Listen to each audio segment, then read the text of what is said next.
Hello, my name is Stephen Knipp, and this is an excerpt from my soon-to-be published memoir, Fearfully, Wonderfully Made.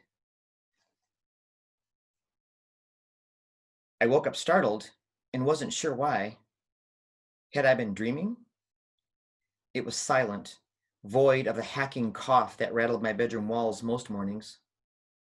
I headed to the spare room to check on Tom, but as I neared the door, my eyes caught on his overstuffed chair in the living room. It had been clocked 180 degrees and was now facing the wall. As my mind began to register this, I noticed that Tom was in it. All I could see was the top of his head and his left arm dangling over the armrest, both unmoving. At first, I couldn't process the scene, but when my eyes took in two envelopes taped to the back of the chair, I froze. Our conversations about his suicide planning came flooding back. The why, the how, and the fact that I'd be with him when he died. What had he done? I ran toward him, thinking it might not be too late to save him.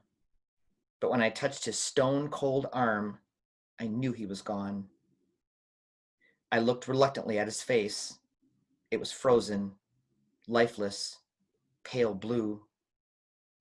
On the floor was an empty bottle of pills. A white flash of pain suddenly blinded me. I collapsed at his feet, sobbing uncontrollably. As I laid there trying to catch my breath, my mind returned to the day Tom first brought up suicide.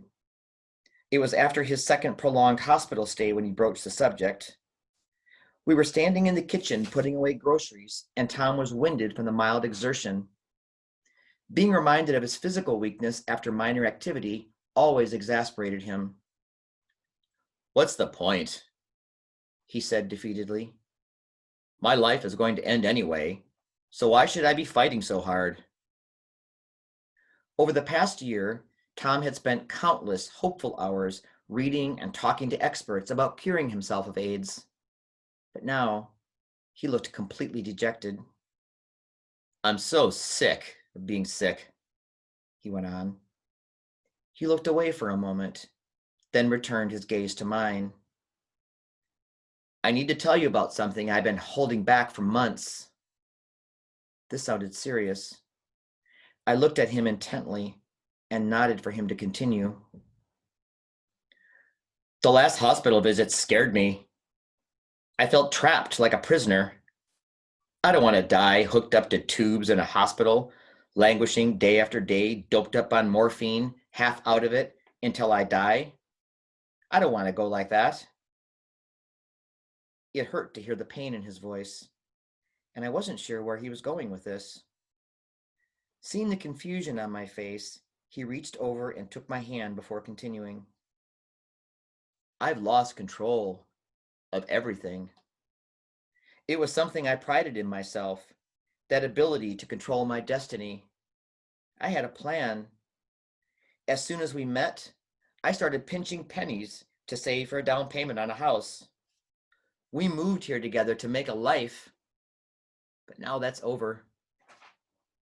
Anxiety washed over me as I braced myself for what was next. "I want to take control of the way I die," he stated matter-of-factly. "I've been making a plan to commit suicide when the time is right." A switch flipped in my brain, shutting down my comprehension of his words. Did he just say he wanted to kill himself? I could feel my shoulders hunch up as I folded my arms around myself.